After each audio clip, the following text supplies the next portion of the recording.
You're almost there, I swear. We're back with 10.6, example 4. When you have functions that involve trig, things get a little tricky. There's a totally different method. It's going to be, you're not going to want to just pick values. You'd have to pick a lot of angles in order to make this work. So there's a trick and a shortcut to this one. The trick is that when you're solving for trig functions, you actually want to express both of them as in terms of the trig function themselves. So watch what I do here. We're going to solve for the trig function by saying that cosine theta would be x over 3.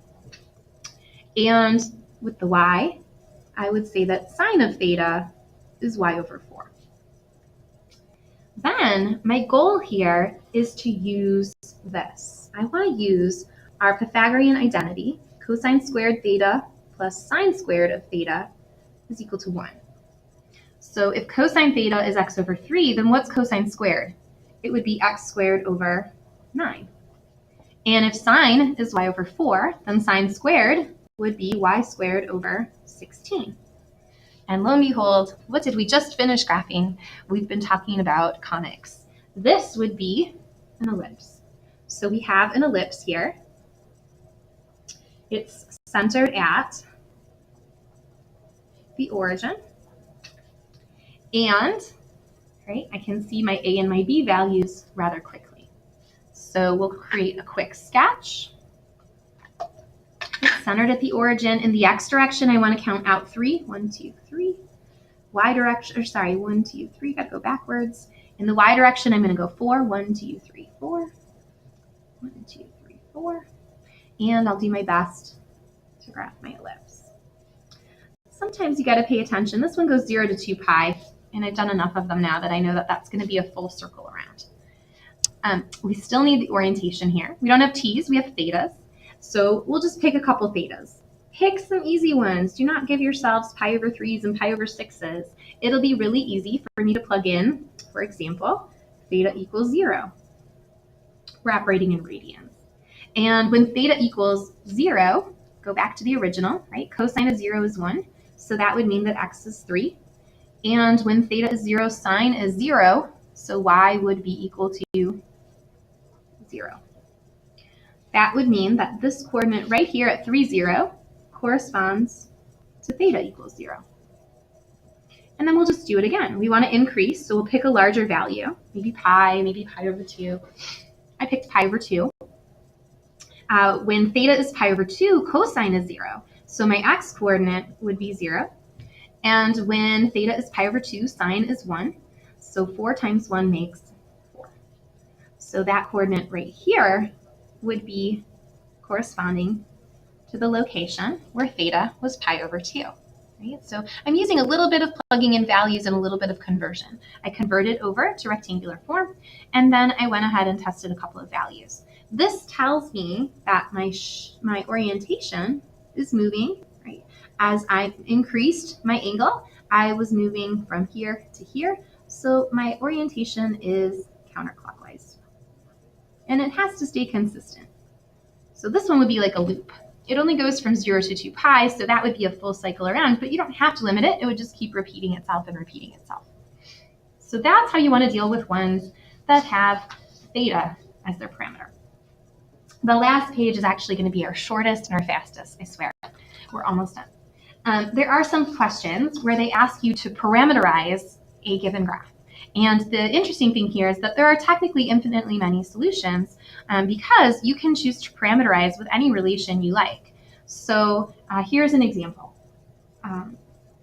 You just have to pick a particular value. Let's say that I went with a really easy one, like we'll let x be equal to t, right? There isn't anything that's really simpler than that.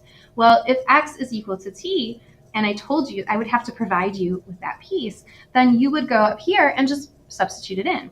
If that's the case, then x and t are substitutable, we can swap them out.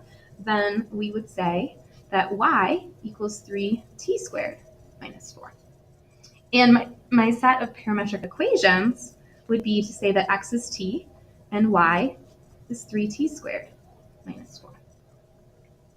The reason that there's infinitely many solutions is because you could define this any way you want. pick your favorite relation.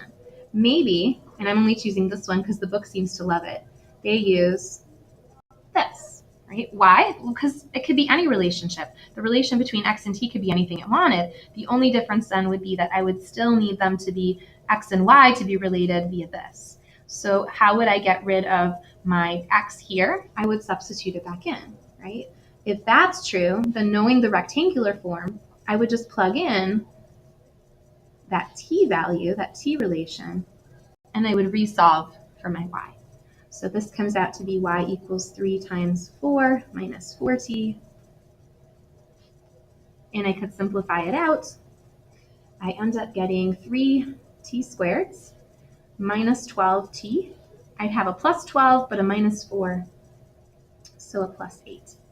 So my overall solution would be to report them as a parametric system. I would want to say that when x is 2 minus t, then y is 3t squared minus 12t plus 8. Right? But there's no reason why I have to choose this one or this one. Maybe I chose a different one. So your book has some where they relate via exponential functions. If that's the case, the procedure is still the same. If I know the relation between x and y, then I simply substitute in. So I would say then that y is 3 e to the t squared minus 4. Right? I just have to review some properties. So this would be that when x is e to the t, y is equal to 3e power to a power you multiply. And so it would look like that. So this one rectangular relation could have multiple formats for the parametric depending on the relationship between the one variable and the third variable. So I pulled example B here straight from the textbook. It's probably one of the evens and I assigned the odds or something. They're giving you a rectangular relation and they want you to define it 2 different ways with 2 different parametric relations. X equals t is the best one. It's an easy, simple substitution. If x equals t, then I can find y simply by plugging in t instead of x. 1 minus 2 t squared. If you get to choose, you might as well choose that one because it doesn't get any better. Right? Here, they've defined t in terms of x. So I actually need to take an extra step, right? Imagine I add x to the other side, subtract t to the other side. I would need to isolate my x because in order to write y in terms of t, I need to get rid of the x. So I solved for x first, and then I said, well, let's let 1 minus 2, 2 minus t squared, just like that. So if you clean that up, you should get 1 minus 2, 4 minus 4t plus t squared, and one last simplifying step, negative 2t squared plus 8t minus 7. So all in one short, brief answer, right? When x is related to t this way, then y must be related this way, so that when I recombined them, right, that I would still get that relationship. So that last page is kind of just a bunch of algebra manipulation. Anyway, you've made it through the end. Tonight, you should work through all of these examples. So now we've started the notes in class. Hopefully you're finishing them on your own, and then you've got these example problems to work through. All right, good luck.